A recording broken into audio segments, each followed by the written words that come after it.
Have you seen this game? Has this loading screen visited you in your dreams? If you reached gamer cognizance around the year 2005, there's a chance this looks familiar. The game is Fate. It's a dungeon-crawling RPG Diablo clone released in spring 2005 that was developed and produced by the studio Wild Tangent, which is best known for masterpieces of mid-2000s gaming like Polar Bowler and Polar Golfer. It's also known for producing something called WebDrive that came pre-installed on certain computers and may or may not have been spyware. But let's not let that get in the way of our fun. The reason you might recognize Fate is because the demo for it also came pre-installed on certain Windows computers, mostly HP computers from what I can tell, in the mid-2000s. People online remember playing the demo, usually fondly, with some playing it until they got locked out of the trial, and others being inspired to buy the game from the demo itself. This is how I first encountered the game. Let me set the stage for you a bit. It was the summer of probably 2007. I was staying with a friend's family in a log cabin in the town of New Harmony, a sleepy, picturesque hamlet nestled along the Wabash River. In the 1820s, New Harmony was a planned socialist community engineered by Welsh magnate Robert Owen, but due to lack of planning and shortage of labor, it fell apart in under 2 years, with Robert Owen's dream of an egalitarian, utopian society forever crushed by the vagaries of reality. In much the same way our parents dreamed for us to get outside and in the sun that vacation and not stay inside playing on that damn computer was also crushed. One reason for this was the demo for Fate that we found on my friend's mom's work laptop. I remember thinking the game looked kind of bad at first, but then once we played more and explored, I got really into it. Even though the game is a Diablo clone, I had never played Diablo at that point, so the top-down dungeon crawling gameplay felt super new and interesting. I especially remember the satisfaction that came with seeing the little mini-map get filled out as you explored the entire layer of the dungeon. When we reached the end of the trial and got locked out, I remember making a note to myself that I should return to the game at some point. And now, 15 years later, with the gift of my own credit card and too much time on my hands, I can. Let's just get started. So here's Fate. You get to play as this ugly little bastard. As you can probably tell, this game definitely feels like it was marketed towards gamer children. What with the saturated colors, cartoony look, and the fact that... I mean, please, correct me if I'm wrong, but you are playing a child, right? Like, it's hard to tell when you can give him this face, but this is definitely a kid in my eyes. The customization here is pretty bare bones. I mean, you can't change your character's skin color at all, but you can make him a 9-year-old with the physiognomy of George Costanza. There is an option to make your character female, but because I'm a boy and girls are gross, we won't be doing that. Now, the most important customization decision is your pet. Here's where you get to decide whether you want to be a Chad and a little bit of chicken fried, cold beer on a Friday night, or a Sigma.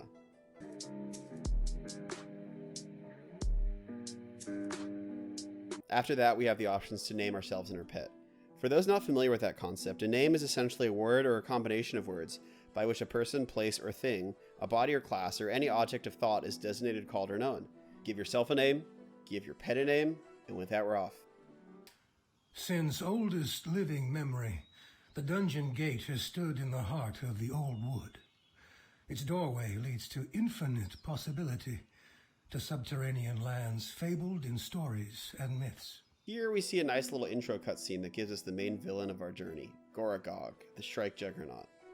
Now, you might think this means that this is the start of the game's story, and you'd be wrong. This game doesn't have a story. They just procedurally generate some enemy to the final boss of each new game. And that's how basically everything else in the game works as well. The dungeons and quests are all procedurally generated. Essentially, there's only one dungeon in the game that you go deeper and deeper into through various levels until you kill whatever is the final boss of your campaign. Even the final boss is placed on a random level. In my first playthrough, he was on the 48th, here he's on the 47th, and in other playthroughs I've seen, he's past the 50th. Also, this intro cinematic is where you hear the narrator for the first time, and I just absolutely love his voice. He'll be back a lot throughout the game. You have received a task. You have gained in experience and skill. Will you attempt fate? You start out in the town of Grove, which is the only town in the entire game. Honestly, I might be biased, but I think Grove has a ton of charm to it. It really reminds me of the starting human zone from classic WoW. Everything is green and happy and brightly colored with exaggerated rounded shapes to the buildings. The music is also quite nice and relaxing too. It's very, very, very much like the generic fantasy town that you've probably seen many times before. But I think Fate does really good justice to that archetype. I mean, there's such a cozy feeling to this town for me. There's something inviting about it, and as you port back and forth selling stuff and getting quests, you grow to appreciate it more and more. There's your typical handful of vendors and quest givers in the town. A couple of them are actually monsters, like this skeleton or this rat guy, which at first I thought was really cool, but as you go deeper into the dungeon, you realize they're just recycled enemy models, which makes it a lot less interesting. But now that we're here, the very first thing you want to do is go to the first vendor you see and buy a fishing rod. You see, just like in real life, the best part of Fate is fishing. Fishing itself is this super basic minigame where you wait for the prompt to pull in your line to pop up. You either get fish, which you can feed to your pet to transform them, more on that later, or you have a chance of getting super rare and valuable items. You can fish at any water throughout the game that has this glow effect around it, and I don't know if it's due to something malfunctioning in my brain, but I just find the fishing in Fate to be so relaxing. The gambling aspect of it makes it addicting, like knowing you could get a fish that permanently turns your pet into a dragon, or an item that could break the game, keeps me clicking over and over. But at the same time, it's also calming knowing that no matter what, you'll get something each time you catch a fish, and that when you miss a fish, it doesn't break you out of the cycle and you can just wait till another one bites.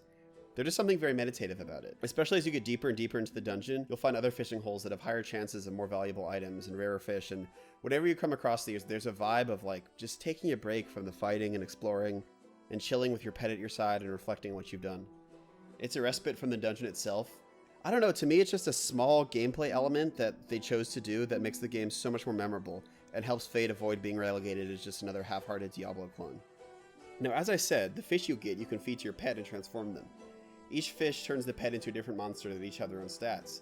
The size of the fish matters too in terms of like how long the transformation lasts. It can go from 2 minutes to permanent. Some of these transformations are pretty basic, like turning your pet into a wolf or a saber-toothed tiger, but others are a lot more interesting, like an evil unicorn, a gargoyle, or an eldritch sphere of decaying flesh. Pet has been transformed. And a moonkin. Basically at all times you're in the dungeon, you want your pet to be transformed because it's super weak on its own. And I mean, to be honest, it's still kind of weak with most of the transformations. Your pet doesn't die per se, but if its health fully depletes, which happens a ton, it'll freak out and run around until you give it a potion. So in a way, your pet is invincible, but it definitely won't feel like that when they're just running all over the place like a chicken with their head cut off while you're fighting for your life. Just like other Diablo games, you have a very limited inventory, which, if you're anything like me, will eventually look like this. And the nice thing is you can put all your items you want to sell in your pet's inventory and send them to town and they'll sell it for you. They take a bit to get back to you though, and will take longer and longer based on how deep you get into the dungeon. The hack here is to send them to town and then use a town portal spell, and they'll instantly appear with the money they got from selling your stuff.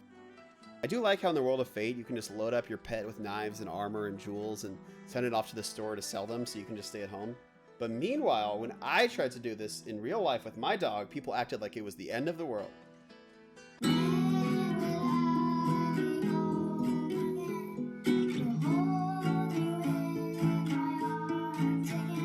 Anyways, the pet aspect of Fate is really fun. It's another shtick of the game that makes it feel a lot more unique and interesting. Now, the actual gameplay loop is just traveling through the levels of the dungeon, fighting monsters, filling out the map, finding treasure, going deeper, and eventually porting back to town to sell what you found. That's literally it. There are named mini-bosses you occasionally encounter, some of which are probably way tougher than they should be. You can also get to quests in town. These are pretty generic and they're all procedurally generated. Kill X, bring back X, kill X and bring me back X. Huh? An elite griffin on the 48th level stole your chickens. I think that's on the chickens, honestly. You'll get a good bit of XP and some money from these, but nothing compared to what you'll get from just vendoring the rare items you find or fish up.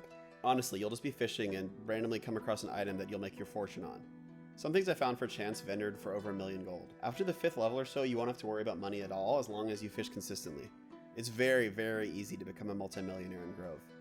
Still, quests are useful for the XP, so make sure you always have all your quest slots filled. On average, you'll be going up against monsters a good 5 to 15 levels than you, so any bit of XP helps. Now, the combat of the game is like stupidly basic. Just click on stuff to attack and right click to cast spells. It's not really engaging at all, to be honest. Getting crits can be super satisfying, but if you found the combat boring, I definitely couldn't blame you. Magic initially seems more interesting, but it also just comes down to clicking a button. You can only have one spell equipped at a time, and aiming seemed annoying, plus the mana bar is minuscule, so I basically just ignored magic entirely. Who knows, I could have missed out on something super interesting that I overlooked. What I did do is use the Summon Skeleton spell. The skeletons are super helpful in taking aggro in hard fights, and you can just catch the spell whenever you feel like it because they stay summoned for a couple minutes. Also, there's just something deeply funny to me about seeing a mob of skeletons just smacking the sense out of some poor monster. I also just put my other skills into shield battle, which helps you dodge traps and critical attack, which, as I said, was the only thing keeping the fights really interesting at all. There are no melee-based skills or spells or anything at all like that, which honestly would have made the game way more interesting and fun. Apparently some of the buffs are pretty OP, but I didn't care enough about magic to invest the points to be able to use these. There's like a monkey part of my brain that just absolutely loves seeing the little mini-map in the bottom left fill out as I explore the entire dungeon. And that same gameplay loop of exploring, finding items, porting to town, and then coming back. That's what kept me playing much more than the combat, and if you can't relate, Fate might not be able to keep you interested. In terms of graphics and character/world design, I honestly find Fate to be pretty charming. It definitely activates the nostalgia center in my brain that loves generic fantasy settings like this. The graphics are colorful and vivid, things look smooth and cartoony and almost kind of childish, which is a look a lot of other games at the time went for, like WoW and Fable. And I honestly feel like it helps so much in just helping the game age better versus if they used realistic art design. On a technical level, as I've said, it's not much, but the game definitely has a very endearing look to me. The music was all very appropriate to the setting, the kind of songs you might imagine playing in like a fantasy inn with a roaring fire and a comely wench serving up flagons of mead. That said, there are so few characters in Grove, it is a bit disappointing that they recycle the models for the townsfolk. Like, you're telling me there are two large, jolly, bearded men in aprons living like 50 feet from each other? The penguin guy living in the graveyard is nice though. I don't know what his deal is, but I gotta say I like the cut of his jib. The dungeon environments also stick to that same generic fantasy vibe, and in my opinion it works really well here also. They actually do make a decent effort to mix things up and keep the different levels of the dungeon looking interesting and unique. There's earthen caves with stalagmites and glowing mushrooms, volcanic caverns with lakes of lava, abandoned ruins that remind me of the Iliad zones in Oblivion, and decrepit manors with checkered floors and flickering candles. So basically all the places you might encounter in an average day in Cleveland, Ohio. Just kidding. I've never been to Cleveland. Except in my darkest dreams.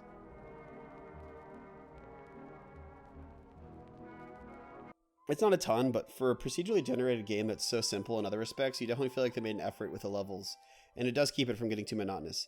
The ambient sound and music in the dungeons is quite nice too, with some variability that sets an effective atmosphere.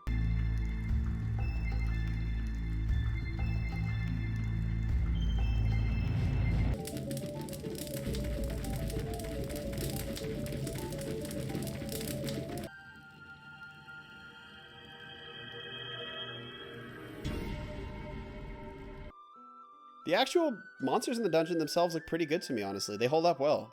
Just like the rest of the design, they're cartoony and exaggerated, and there's a surprising amount of diversity. Like, they're not all just reskins of the same 5 or 6 monsters, and every couple of levels into the dungeon, you notice a couple new monsters getting added to the mix. Although I imagine that grinds to a halt at a certain point. It's the typical fantasy rogue gallery you can expect.